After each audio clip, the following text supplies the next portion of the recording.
नमस्कार दोस्तों, मेरा नाम है आशीष राठौर। दोस्तों, आज हमारे देश की स्लीपर वंदे भारत ट्रेन के मैन्युफैक्चरिंग से रिलेटेड कुछ बात करने जा रहा हूं। साथ में ही कवच 4.0 का इंस्टॉलेशन कुछ बड़े अहम रेलवे रूट पर होने वाला है, उसके बारे में भी आप लोगों को एक्सप्लेन करूंगा कौन सी लोकेशन है। दोस्तों, 120 स्लीपर वंदे भारत ट्रेन को मैन्युफैक्चर करने का काम कायनेट रेलवे सोल्यूशन के पास है। रशियन कंपनी TMH और RVNL LES के द्वारा बनाई गई इस कंपनी में जो मैन्युफैक्चरिंग चल रही है 16 कोच की स्लीपर वंदे भारत ट्रेन की 1920 कोचेस तैयार करने हैं। मराठवाड़ा रेल कोच फैक्ट्री में मैन्युफैक्चरिंग का काम चल रहा है। लगातार मैं आप लोगों को इसकी इन्फॉर्मेशन देता आया हूँ। इस ट्रेन का फर्स्ट AC का कंपार्टमेंट कैसा होगा वो मैंने आप लोगों को अच्छे से दिखाया था दिल्ली जा करके, भारत मंडपम में जब इसको शोकेस किया गया था।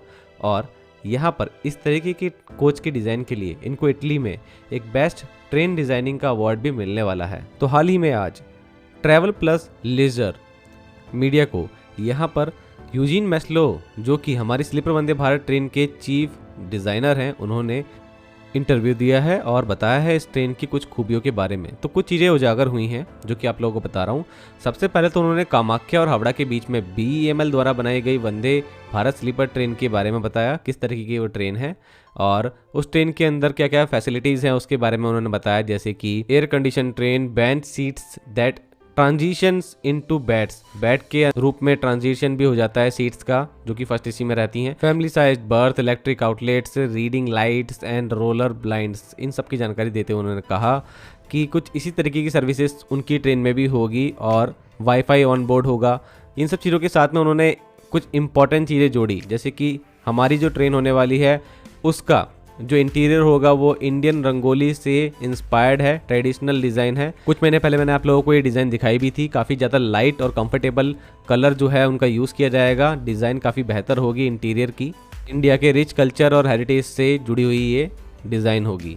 हमारी जो नई sleeper Vande Bharat train कायनेट railway solution की तरफ से आएगी, उसमें जो फर्स्ट AC का कोच होगा उसके अंदर जो बेंच सीट्स होंगी वो ट्रांसफॉर्म हो सकेंगी लाई फ्लैट बेड्स में। Upper and stair assist sleeping bunks जो होंगे, मतलब अपर सीट जो होगी वहाँ पर हेडरूम होगा अच्छा।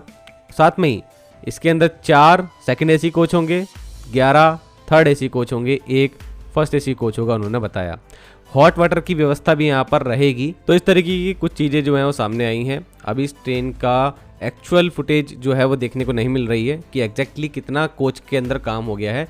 अभी तक हम लोगों ने इतना देखा है कि कोच का जो मेन स्ट्रक्चर है वो तैयार है, अंदर इंस्टॉलेशन जो है वो शुरू हो चुके थे। कितना काम हो गया है आने वाला समय बताएगा। लेकिन जैसे कि आप लोग जान चुके हैं, RVNL ने जानकारी दी थी अपने Q4 से रिलेटेड रिजल्ट्स में कि ये जो वंदे भारत स्लीपर ट्रेन है, अब इसका जो पहला प्रोटोटाइप है वो जून की जगह दिसंबर 2026 में आएगा। तो ये थोड़ा डिले आया है 6 महीने का। हालांकि ट्रेन के अंदर बारीकी से काम करना ज़रूरी है, ताकि जैसे BEML का पहला प्रोटोटाइप जो है उसके अंदर कुछ खामियां रही थी, देन लेट हो गया वो प्रोटोटाइप, इसलिए उसके बाद उसको दोबारा से खामियों को दूर करने के लिए BEML को दिया गया। उसमें काफ़ी लंबा प्रोसेस जो है वो हो गया था, ट्रेन भी लेट हुई आने में। ऐसे में इनके साथ ऐसा ना हो, पहला प्रोटोटाइप पूरी तरीके से कामयाब हो, हर एक चीज़ पर खरा उतरे। और मुझे लगता है कि ये उन्होंने कंसिडर भी किया होगा, BEML की जो छोटी मोटी गलतियाँ थी उनसे उन्होंने सीखा भी होगा, ताकि उनके प्रोटोटाइप में इस तरह की गलतियाँ ना हो। तो बेहतर चीज़ लाने में समय तो लगता है, देखते हैं इस साल के अंत तक वो पहला प्रोटोटाइप लेकर आते हैं कि नहीं। तो दोस्तों, अब मैं बात करता हूँ कवच 4.0 के इंस्टॉलेशन से रिलेटेड। दोस्तों, अभी तक हमारे गोल्डन क्वाड्रिलेटरल जो रूट हैं उनको सबसे पहले प्रायोरिटी पे रखा गया था।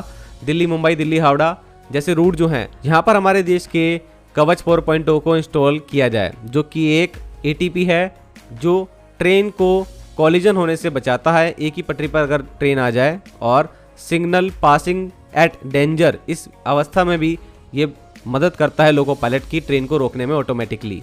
अब देश में जो मेन रूट्स हैं वहाँ पर तो कवच इंस्टॉलेशन का काम चल रहा है और कॉन्ट्रैक्ट्स दिए जा चुके हैं। अब धीरे धीरे जो और भी इंपॉर्टेंट रूट्स हैं वहाँ पर भी कवच से रिलेटेड कॉन्ट्रैक्ट जो है वो निकाले जा रहे हैं और टेंडर धीरे धीरे जब फिल होते जाएंगे और तेजी से यहाँ पर भी काम शुरू होगा। तो आज इंपॉर्टेंट 2 रूट के बारे में बताता हूँ आपको।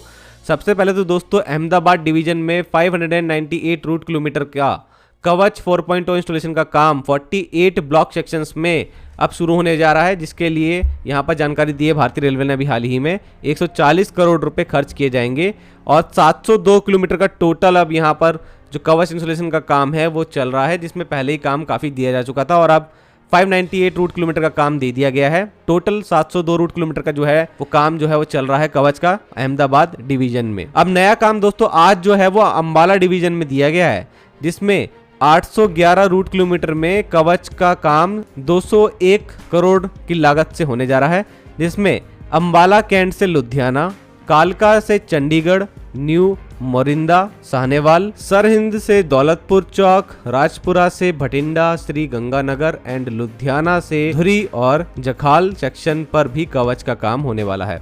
तो ये कुछ इंपॉर्टेंट सेक्शन है जो मैंने आप लोगों को बता दिए हैं। तो जल्द आप लोगों को कवच का काम यहाँ शुरू होता दिखेगा। और कवच लगने का मतलब है सेफर ऑपरेशन ऑफ ट्रेन। जब यहाँ की ट्रेनें सेफ चलेंगी आपको सेफ फील भी होगा। जितने भी यहाँ पर रेल फैंस हैं वो ज़रूर से मुझे बताइएगा, अपडेट दीजिएगा ग्राउंड पर काम जब शुरू होगा, और आप लोग ज़रूर से काफ़ी अच्छा महसूस करेंगे जब यहाँ पर ट्रेन सेफली चल पाएंगी। और इसी तरीके से देश में अब अलग अलग सेक्शंस पर आप लोगों को काफ़ी सारी इस तरीके की न्यूज़ सुनने को मिलेंगी कवच इंस्टॉलेशन से रिलेटेड, क्योंकि अब कवच सिर्फ गोल्डन क्वाड्रिलेटरल रूट्स तक या डायगोनल रूट्स तक ही सीमित नहीं रह गया है। अब वो धीरे धीरे ब्रांच लाइन्स एंड अदर जो सेक्शंस हैं वहाँ पर भी बढ़ना शुरू होगा उसका काम तेजी से। आई होप दोस्तों आप लोगों को वीडियो आज की अच्छी लगी होगी। अपना व्यू जरूर से कमेंट सेक्शन में दीजिएगा। आज के लिए इतना ही। वंदे मातरम, भारत माता की जय।